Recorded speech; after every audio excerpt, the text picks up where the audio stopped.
Q103, Albany's rock station. So today I am really excited to have the absolute honor to be able to sit and talk a little bit with legendary guitarist Robby Krieger from a little band you may know of called The Doors. Robby, thank you so much for taking some time today to sit and chat with us. All right, Albany, huh? My son Waylon spent some time there. Oh, really? Yeah, he had a band called Bloodline. It's like maybe 20 years ago. Oh, wow. I have to see if we can find some of that in the archives here. Yeah. So we're really excited because there is some pretty cool Doors-related things happening over the next couple of days and the next couple of months. Most notably, on Saturday, it is the 50th anniversary of your song, Light My Fire, hitting #1 on the Billboard Hot 100 singles chart. Now, this was the first song you ever wrote. Is that a correct statement?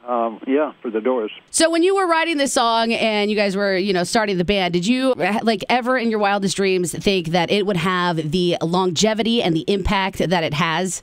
Well, and I didn't really think about that at the time, of course, but I knew that it was our best song because when we played it, like at the Whiskey and stuff, people would just go nuts. It kind of grew to be a long song, like 6 minutes, and so it was too long to get on the radio at that time. And so we ended up cutting out the instrumental part of the middle so we could get it on the radio.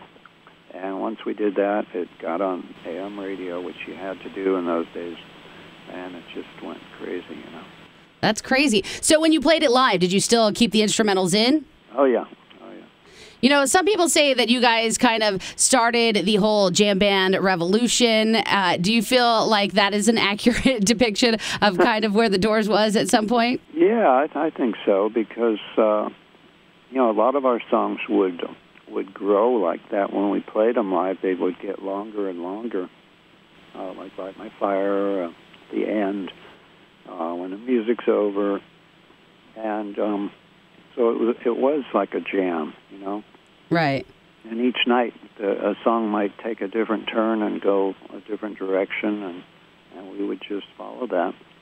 And in that regard, it was kind of more like jazz. That's kind of amazing. I wish there was more of those early recordings available for us to listen to now. Everything's recorded everywhere in 70 different forms nowadays. You don't know how hard we've looked, for some of that old stuff. And we do find stuff every now and then.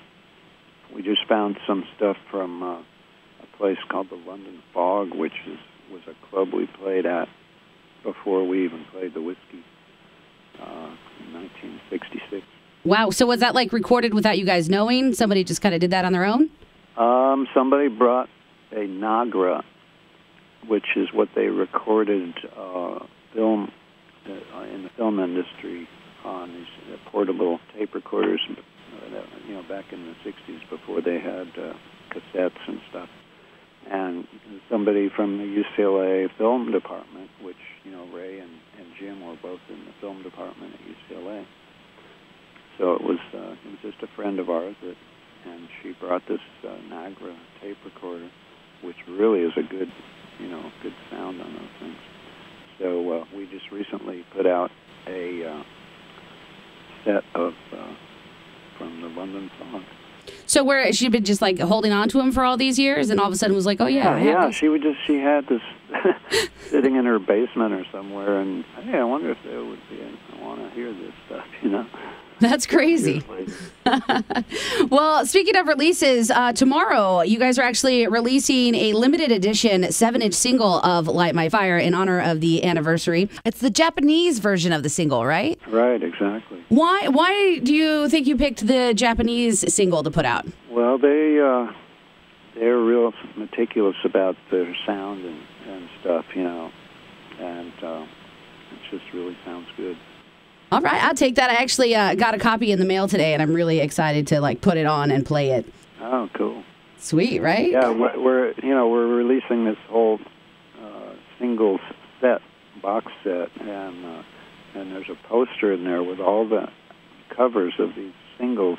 Back then they used to have really nice covers, and it's like this big old poster, and it's got all these cool pictures you've never seen before that were on these singles. Oh, that's amazing. You know, that's something I feel like music is lacking a lot these days because there's not a lot of people buying physical copies of albums. You know, that used to be my favorite thing when I was a kid, to get an album and open up the inserts and see what was inside. Right, exactly. That's what you miss today with buying online and all that. Of course, the singles collection is going to be coming out September 15th. There are several different bundles. You can get those in, apparently, CD, Blu-ray. There's going to be on vinyl. That's actually going to be happening just a couple of days before the anniversary of your infamous Ed Sullivan performance of Light My Fire. Oh, is that right? I didn't know that. Yeah, there's like a little snippet of the performance online, the part where you particularly smirking when Jim decides to sing the song regularly. Yeah, that was pretty funny. So was it like intentional? Didn't want us to sing Get Much Higher. So you think he did it intentionally and not just like forgot and sang it because that's how the song goes? Either way, it was the same result. Right. All right. Well, we are really excited for all of this fun stuff you have coming our way, from the anniversary on Saturday to the release of the limited edition 7-inch tomorrow and the singles collection in September. Robby, thank you so much for giving us a couple of minutes today. All right. And also, I'm throwing out the first pitch at the Dodgers game tomorrow. Oh, are you? How's your arm? Pretty good. I mean, we know your finger's still jammed pretty hard. You think you can make it over the plate? I think so. Yeah, I've been practicing. Oh, I feel like if I did it, I have to do it like softball style and just pray. Well, we'll look forward to watching that tomorrow. All right, man.